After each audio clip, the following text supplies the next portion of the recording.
Welcome to the channel, everyone. My name is Nick Armenis, and in today's video I'm going to take you through my favorite best ASX stocks for March 2021.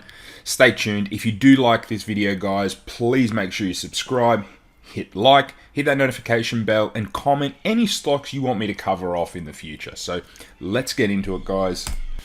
Okay, guys, please note I'm not a financial professional.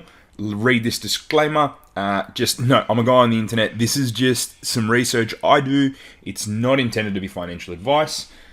Guys, today's video is a little bit different to what I normally do. I've kind of gone, okay, the market is certainly changing this month, and we can see that. We've had earnings season, so we've got data to go off to go, okay, which companies, which industries are doing well, and what's not doing well. So I'm going to start off with what's doing well, and then move on to what's not doing well. And within that, I'm going to recommend some stocks for you to get exposure to. So the theme of the month is clearly recovery and inflation trade, okay? So the stocks that are going up are different to the stocks that were going up prior to this trade beginning. And this has probably started for a few months now, slowly. And with the treasury yields spiking, so long-term interest rates have been spiking, which implies that there could be some inflation out there, or that obviously the economy is going to get hotter, and borrowing costs going up aren't good for high PE stocks or stocks with poor balance sheets, okay? So stocks with lots of debt means that they're going to have to pay more interest payments to cover off those debts, right? So to pay back those debts, they've got higher interest rates, which therefore lowers their returns. And when people do discounted cash flow models, it impacts those. So people are going and updating those, and it's obviously not good for certain stocks. But I'm going to cover off right now the themes that the types of stocks that are going to do well in this environment. And that's not to say I want you to go out and buy all of these or have a portfolio full of them. I think you should just have some exposure. And if you do have exposure already, awesome. Top it up potentially. But if you don't have any exposure and you're in the themes that I'm going to say be cautious of or avoid, make sure you potentially reduce some of those, take a little bit of profits and put it into these stocks. So the first, I guess, theme or industry that's going to do well are the banks, okay? So the banks do well in high inflationary environments or when interest rates are higher, which makes sense. They lend out money, they're able to get a bigger margin, right? Okay, the best ways to get exposure in my eyes, and this is in order. The first is the VanEck Bank ETF Australia. I'll go into this and give you a bit of a look at it and what it is. But basically, it owns a little bit of all the banks, right? And so that way, if something happens to one of these banks that I mentioned below, and it drops and that's the one you've bought, you're not going to, I guess, gain the upside that's going to happen in these stocks. So potentially one gets fined or something happens, misses earnings.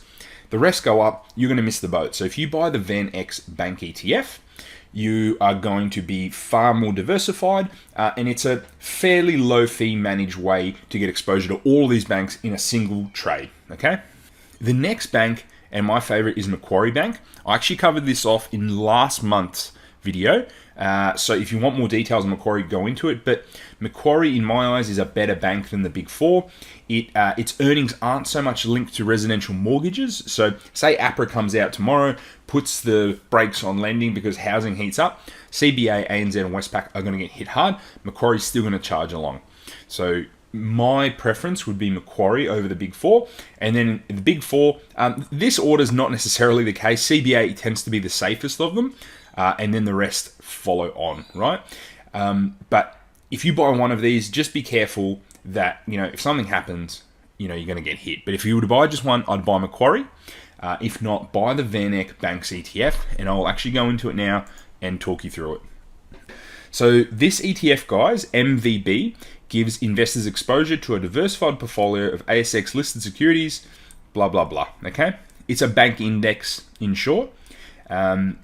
It's trading at 27.96 at the moment, and the management costs are 0.28. You actually get dividends with this as well, guys, which is really, really good.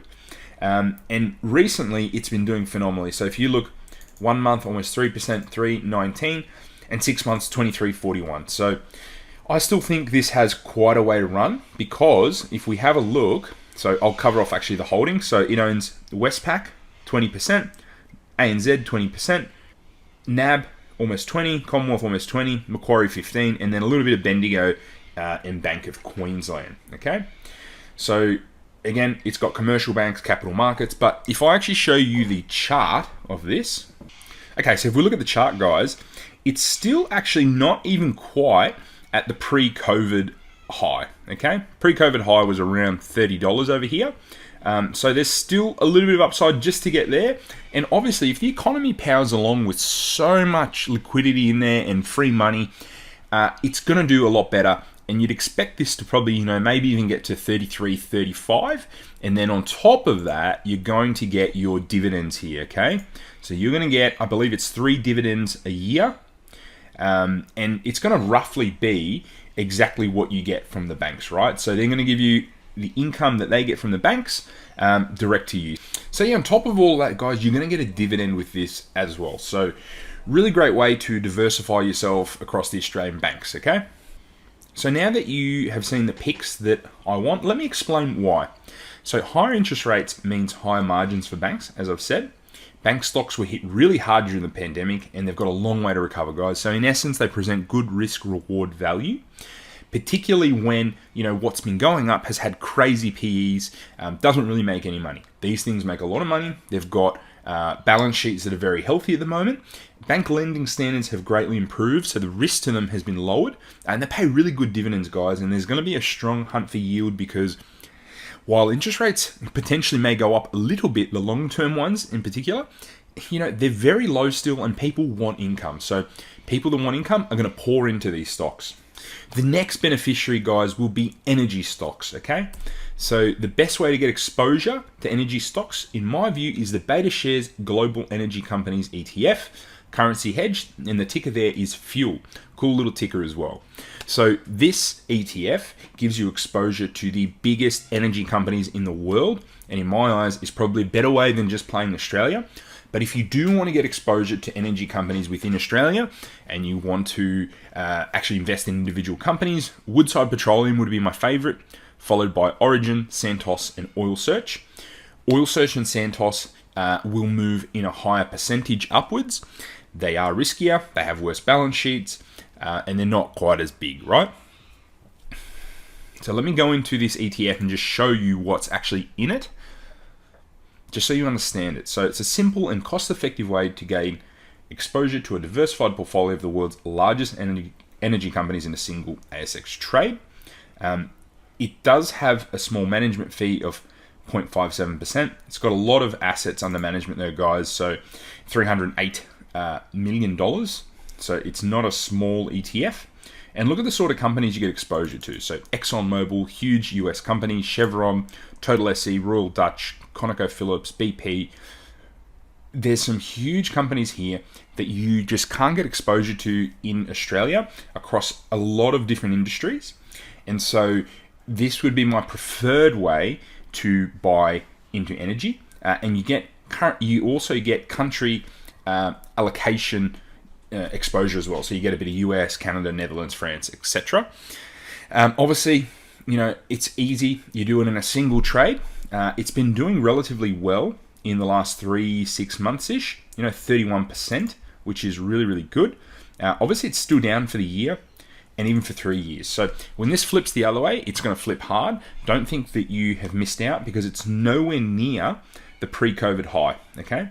So nowhere absolutely near it. Obviously, this is performance return, sorry. So, but this here was where it dropped off. And since then, the performance has been good, but it was doing a lot better. And you'd imagine once the economies open up, it will do so again. So you still get a decent dividend yield of 3.2% as well, guys. So gives you a bit of income and exposure to lots of different global companies in the energy space. So my investment thesis for energy companies, guys, so you understand, I like explaining to you why I invest or recommend you invest in companies. The economy opening means more planes are flying, right? And the possibility of inflation, these are all good things for energy companies. Obviously, because what happens is the demand for energy will go up as the economies open up. So oil prices have already been moving really fast, guys. Take a look at the price of oil over the last 6 months. This was one of the hardest hit sectors of the economy, so it's got a long way to recover still, plenty of opportunity there, guys, and companies are trading for very favorable valuations, quite low, and they're just hated, right? They often pay really good dividends, guys, because they're not quite reinvesting in their businesses, especially at the moment, because they've just had no reason to. There's heaps of supply and not enough demand, so once demand goes up, they'll probably invest a bit more in their businesses, they'll be making more money, so the dividends will still be safe. So definitely recommend you get exposure to this sector if you haven't already. I've been telling you to do so for quite a few months now, probably since November, and I have been trading in and out of the fuel ETF. It's pretty easy to do so, so I recommend you jump in on that one. The next sector, guys, that will do well is industrial stocks, particularly ones linked to travel and also to housing, I guess, to an extent as well. So the best ways to get exposure, in my eyes, are the travel-related industries, so Sydney and Auckland airports, so SYD and AIA, the airlines, Qantas and Air New Zealand. Transurban is another way to do it, TCL. So there's more people driving and longer distances once the economies open up, means that more toll revenue will come in, right? Also, more people returning to work over time, it will definitely help them out. Once tourists come here again as well, that's going to help as well. Housing related, I recommend Reece Plumbing, REH, and Reliance World, so RWC. My investment thesis for these industrials, guys, is pretty basic. So you probably really understand this and you may already have exposure to it, but industrials benefit from inflationary environments. A lot of these are able to move prices with inflation. They tend to have a lot of assets, guys, and that's why they're also protected, because assets, hard assets, protect you from inflation. So they will benefit from the economy reopening, more people flying and driving, etc.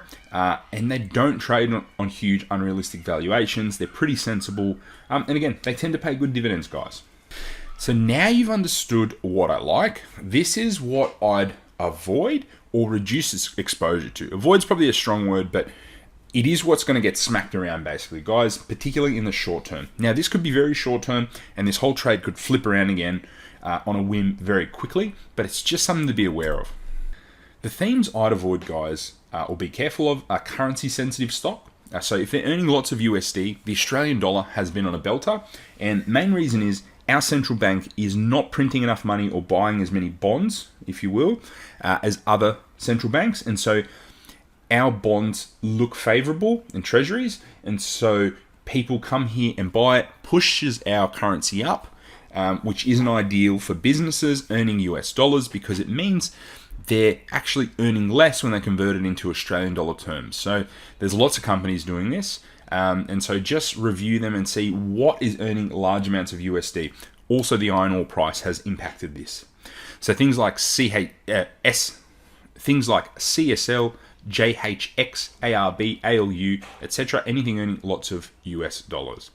I'd have also avoid or reduce exposure to, or don't go too crazy, be careful on high PE stocks. Tech and speculative names with little to no earnings are definitely going to be impacted. These will be the first to get sold off as people reduce risk, guys. So tech and speculative is risk on. All the other things I mentioned before are risk off. COVID beneficiaries are probably in the middle, or stay-at-home plays. They're still good businesses. They've had a huge run up. They're good long term. Things like Kogan, Temple and Webster, all of those things that did well. Nick Scully, Harvey Norman. Sorry, I've missed them out there on this slide. But anything that did phenomenally well during COVID, retail wise as well, is probably going to suffer a little bit in the future. So you could switch some of those into things like Woolworths, Coles. They did well as well during it, but they will be safe, and they're relatively safe, and people will continue to buy them. So just be aware of these themes, guys, and be careful. Just remember, if you're already in these and you're in it for the long term, this is going to be a temporary blip, and it may even be a good time to buy some of these fast-growing businesses. So just assess your investment time horizon. All I want to do is highlight what will likely do well if this is a rotation out of tech and into stay-at-home, okay? So guys, I hope this video has helped you. Again, if you need any help, just comment below. If this does help you, please subscribe to the channel, hit like and that notification bell so you're the first to know all my investment ideas. Okay, see you in the next video.